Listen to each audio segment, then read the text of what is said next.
ओम देवी चंद्रघंटाय नमः। वंदे वांछित लाभाय चंद्रार्ध कृत शेखराम। सिंहारूढ़ा चंद्रघंटा यशस्विनी। जय माता दी। भक्तों, आज की इस वीडियो हम सुनेंगे माँ चंद्रघंटा की अद्भुत महिमा की कथा। नवरात्रि के तीसरे दिन माँ चंद्रघंटा की पूजा का महत्व बहुत अधिक है। उनके मस्तक पर अर्ध चंद्र घंटे के आकार में सुशोभित है, इसीलिए उन्हें चंद्र घंटा कहा जाता है। उनकी घंटे की ध्वनि इतनी शक्तिशाली है कि दुष्टों और असुरों को भयभीत कर देती है, जिससे वे युद्ध के मैदान से भाग खड़े होते हैं। उनकी पूजा हमें साहस, शक्ति और निडरता प्रदान करती है। जैसे कोई राजा अपने महल और राज्य को सुरक्षित रखने के लिए मजबूत किले बनाता है, उसी तरह माँ चंद्रघंटा भी अपनी कृपा से हमें दुश्मनों से बचाती हैं और एक सुरक्षा कवच प्रदान करती हैं। आज के इस पावन दिन पर आइए हम सब मिलकर माँ चंद्रघंटा की पौराणिक कथा सुनें। देवी दुर्गा का पहला रूप माँ शैलपुत्री और दूसरा माँ ब्रह्मचारिणी है, जो भगवान शिव को पति के रूप में पाने के लिए कठोर तपस्या करती हैं। जब वो अपनी तपस्या से भगवान शिव को प्रसन्न कर लेती हैं और उन्हें पति रूप में प्राप्त कर लेती हैं, तो वो आदि शक्ति के रूप में प्रकट होती हैं। उस समय स्वर्ग में महिषासुर नामक राक्षस का अत्याचार चरम पर था। उसने अपनी क्रूरता से स्वर्ग पर आक्रमण कर दिया और सभी देवताओं को युद्ध में हराकर उनका अधिकार छीन लिया। देवताओं के अधिकारों को वापस दिलाने और महिषासुर के अत्याचार को समाप्त करने के लिए माँ आदि शक्ति ने चंद्रघंटा का स्वरूप धारण किया। महिषासुर के आतंक से परेशान होकर सभी देवता ब्रह्मा, विष्णु और महेश के पास पहुंचे। भगवान विष्णु ने सुझाव दिया कि हम सभी अपनी अपनी ऊर्जा से एक महाशक्तिशाली देवी को प्रकट करें। यही देवी महिषासुर का वध कर पाएंगी। देवताओं के तेज पुंज से एक अद्भुत और तेजस्वी देवी का प्राकट्य हुआ।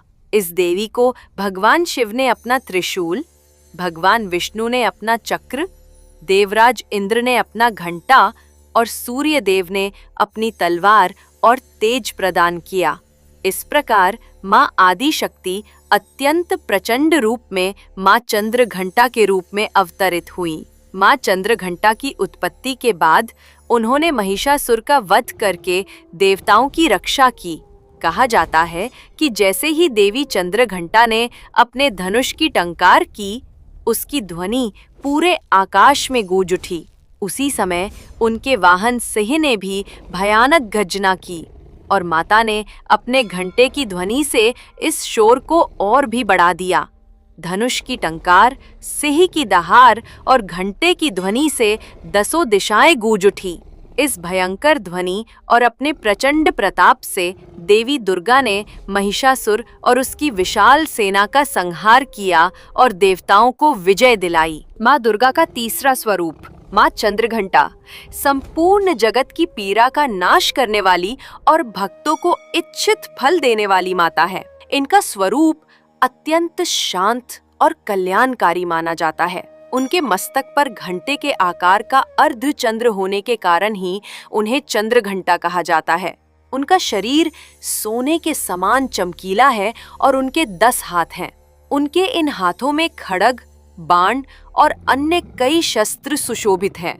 उनका वाहन सिंह है और उनकी मुद्रा हमेशा युद्ध के लिए तैयार रहने वाली होती है। उनके घंटे की भयानक ध्वनि अत्याचारी राक्षसों और दानवों को हमेशा भयभीत करती रहती है। नवरात्रि में तीसरे दिन माँ चंद्रघंटा की पूजा का बहुत अधिक महत्व है। इस दिन साधक का मन मणिपुर चक्र में स्थित होता है। माँ की कृपा से साधक को अलौकिक वस्तुओं के दर्शन होते हैं। माँ चंद्रघंटा हमें सभी शत्रुओं और भय से मुक्ति दिलाकर जीवन में शांति और साहस प्रदान करती हैं।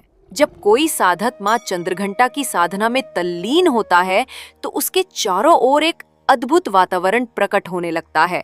दिव्य सुगंधियों की लहरें वातावरण में फैल जाती हैं, मानो स्वयं स्वर्गीय पुष्प वहां बिखर रहे हों। उसी क्षण विभिन्न प्रकार की अलौकिक ध्वनियां सुनाई देने लगती हैं। मृदंग, शंख, वीणा और घंटों की गूंज जैसे किसी अदृश्य देव सभा में नाद हो रहा हो। ये क्षण साधक के लिए केवल आनंददायी ही नहीं, बल्कि अत्यंत सावधानी का भी होता है, क्योंकि दिव्यता के इस स्तर पर मन की छोटी सी चूक भी बाधा उत्पन्न कर सकती है। माँ चंद्रघंटा की कृपा से साधक के सभी पाप और जीवन की समस्त बाधाएं सहज ही मिट जाती हैं। उनकी आराधना को शास्त्रों ने हर युग में फलदायी बताया है। उनका स्वरूप सदैव युद्ध की मुद्रा में वर्णित किया गया है, मानो वे हर पल अपने भक्त की रक्षा के लिए सजग हों। यही कारण है कि भक्तों के कष्टों का निवारण वे अत्यंत शीघ्र करती हैं। माता का वाहन सिंह है, साहस और पराक्रम का प्रतीक।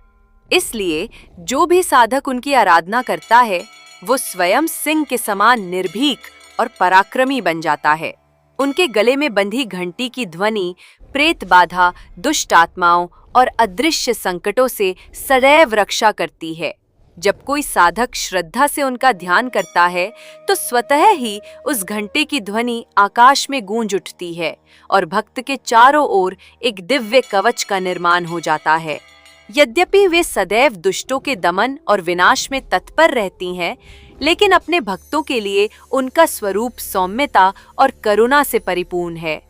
उनके दर्शन मात्र से भक्त के भीतर शांति, स्थिरता और ऊर्जा का संचार हो जाता है।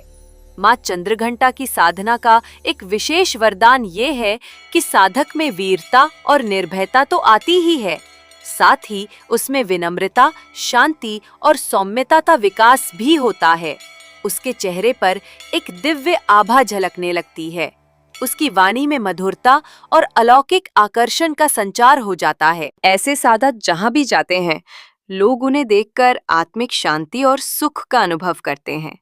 उनके शरीर से निरंतर दिव्य प्रकाश कणों का विकिरण होता रहता है, जिसे साधारण नेत्र भले ही ना देख पाएं, लेकिन उनके संपर्क में आने वाला हर व्यक्ति इस ऊर्जा को अवश्य महसूस करता है।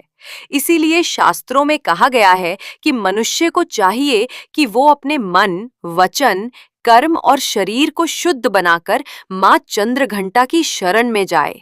उनकी उपासना हमें सांसारिक दुखों से मुक्त करके परम पद की ओर अग्रसर करती है।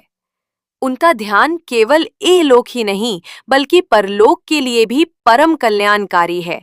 तो भक्तों, आइए अब सुनते हैं माँ चंद्रघंटा की महिमा की कथा।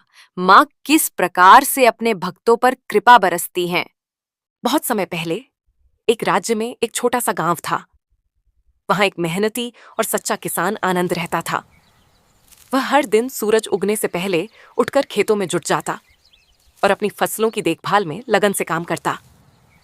लेकिन उसकी मेहनत के बावजूद भी उसे मनचाहे परिणाम नहीं मिलते थे। कभी फसलें सूख जाती, तो कभी अचानक आई बारिश से उसकी मेहनत बर्बाद हो जाती। कई बार तूफान भी उसकी सारी उम्मीदों पर पानी फेर देता। आनंद और उसके परिवार के लिए 2 वक्त की रोटी भी मुश्किल हो गई थी और वह निराशा में डूबता जा रहा था। वह मन ही मन सोचता, मेरी इतनी मेहनत क्यों बेकार जा रही है? क्या मेरी कोई मदद नहीं करेगा? एक दिन आनंद की मुलाकात गांव के एक बूढ़े और ज्ञानी व्यक्ति से हुई। बूढ़े ने उसे सांत्वना देते हुए कहा, बेटा, जीवन में उतार चढ़ाव आते रहते हैं। हमें इन कठिनाइयों से घबराकर अपना काम नहीं छोड़ना चाहिए। आनंद ने दुखी होकर कहा, बाबा, मैं पूरी लगन से काम करता हूँ, फिर भी मुझे मेहनत के अनुसार फल नहीं मिलता। अब मैं पूरी तरह हताश हो गया हूँ। कुछ भी समझ नहीं आ रहा कि क्या करूं। वृद्ध व्यक्ति ने गंभीरता से कहा, बेटा, माँ दुर्गा के तीसरे स्वरूप माँ चंद्रघंटा की उपासना करो। माता बहुत दयालु हैं और अपने भक्तों पर हमेशा कृपा बरसाती हैं। उनकी आराधना से तुम्हारे सारे दुख दूर हो जाएंगे। उनकी करुणा से जीवन की सभी विपत्तियां खत्म हो जाती हैं। उनका स्वरूप बहुत ही दिव्य है। उनके माथे पर घंटे के आकार का अर्धचंद्र है और उनका तेज हर नकारात्मक शक्ति का नाश कर देता है। उनके हाथों में पकड़े शस्त्र बुराइयों का अंत करते हैं और उनके भक्तों को अपार शांति तथा सुख मिलता है। आनंद ने बूढ़े की बातें ध्यान से सुनी और कहा, ठीक है बाबा, जैसा आप कहते हैं, मैं आज से ही माँ चंद्रघंटा की उपासना शुरू करूंगा। घर पहुंचकर आनंद ने माँ चंद्रघंटा की उपासना करने का संकल्प लिया। उसने अपने घर के एक कोने में एक छोटी सी वेदी बनाई जिस पर माता की तस्वीर रखी। वह हर दिन माता की भक्ति में लीन हो जाता। उसकी आंखों में माँ के प्रति गहरी श्रद्धा और विश्वास था। आनंद हर सुबह जल्दी उठकर स्नान करने के बाद माता की तस्वीर के सामने बैठता, धूप दीप जलाता, भोग लगाता और आरती करता। वह अपने दिन भर की सारी बातें माता को बताता और फिर खेतों में काम करने चला जाता। समय बीतता गया और आनंद ने महसूस किया कि माता को अपने मन की बात बताने से उसे बहुत शांति मिलती है। उसका मन हल्का होने लगा। एक रात जब आनंद ध्यान में बैठा था तो उसे एक दिव्य आवाज सुनाई दी। आनंद, मैं चंद्रघंटा हूं। मैं तुम्हारी भक्ति से बहुत प्रसन्न हूं। अब तुम्हारे जीवन में कोई कष्ट नहीं रहेगा। तुम्हारे समर्पण ने मेरा दिल जीत लिया है और मैं हमेशा तुम्हारे साथ हूं। जब भी तुम पर कोई मुसीबत आएगी, याद रखना, मैं तुम्हारी रक्षा करूंगी। आनंद ने अपनी आंखें खोलीं और उसकी आत्मा में एक नई शक्ति का संचार हुआ। उसकी मेहनत और मां चंद्रघंटा की कृपा से उसकी फसलें धीरे धीरे बेहतर होने लगीं। बाजार में उसकी फसलें अच्छे दामों पर बिकने लगीं, जिससे उसकी आर्थिक स्थिति भी सुधरने लगी। भक्तों, मां जब अपने भक्तों पर कृपा करती हैं तो किसी भी प्रकार का भेदभाव नहीं करती। जो भी भक्त सच्चे मन से उनकी उपासना करता है, धर्म के मार्ग पर चलता है, गंदे कामों और बुरे आचरण से दूर रहता है, किसी जीव को हानि नहीं पहुंचाता और किसी को बिना कारण कष्ट नहीं देता, माता रानी हमेशा उसके साथ रहती है। जब गांव वालों को पता चला कि आनंद ने माता के दर्शन किए हैं तो सभी गांव वाले उसके घर की ओर दौड़ पड़े। धर्मनंद ने देखा कि उसके दरवाजे पर बहुत से लोग इकट्ठा हो गए हैं। उनमें से एक ने कहा, भैया आनंद, तुम्हें तो माता चंद्रघंटा के दर्शन हो गए। तुम्हारा जीवन सफल हो गया और तुम्हारी सारी परेशानियां भी दूर हो गईं। हमें भी बताओ कि माता की कृपा हमें कैसे प्राप्त हो सकती है। आनंद ने कहा, भैया, जो भी सच्चे मन से माता की भक्ति करता है, माता हमेशा उसके साथ रहती है। मेरी बात मानो, तुम सब भी माता की भक्ति शुरू कर दो। माता की कृपा तुम पर भी बरसेगी। मैंने तो निश्चय कर लिया है कि अगर इस बार माता रानी की कृपा से मेरी फसल अच्छी हुई तो मैं अपने खर्चे से माँ का एक मंदिर बनवाऊंगा, जिससे आप सभी को माता के दर्शन आसानी से मिलते रहें। माँ चंद्रघंटा की कृपा से धर्मनंद के जीवन में सुख समृद्धि लौट आई। उस वर्ष उसकी फसल इतनी अच्छी हुई कि चारों ओर हरियाली छा गई। खेत लहलहाते धानों से भर गए और अनाज के ढेर लगने लगे। गांव के लोगों ने इसे एक चमत्कार के रूप में देखा और समझा कि यह माँ चंद्रघंटा की असीम कृपा का ही परिणाम है। आनंद ने अपने वचन को याद करते हुए ठान लिया कि वह अपने ही खेत की एक पवित्र भूमि पर माँ चंद्रघंटा का भव्य मंदिर बनवाएगा। उसने गांव के सभी लोगों से मदद की अपील की। गांव के लोग, जो पहले उसकी कठिनाइयों में उसके साथ ही रहे थे, अब उसकी खुशियों में भी उसकी सहायता करने के लिए तत्पर हो गए। हर व्यक्ति, चाहे वह धनी हो या निर्धन, अपनी अपनी सामर्थ्य के अनुसार मंदिर के निर्माण में जुट गया। किसी ने पत्थर ढोए तो किसी ने लकड़ी का प्रबंध किया। महिलाएं मिट्टी गूंथने में मदद करने लगीं और बच्चे उत्साहपूर्वक काम में हाथ बटाने लगे। हर किसी के चेहरे पर संतोष और भक्ति का भाव था। मंदिर का निर्माण एक सामूहिक प्रयास बन गया था, जो पूरे गांव की आस्था और प्रेम का प्रतीक था। मंदिर का निर्माण धीरे धीरे आकार लेने लगा।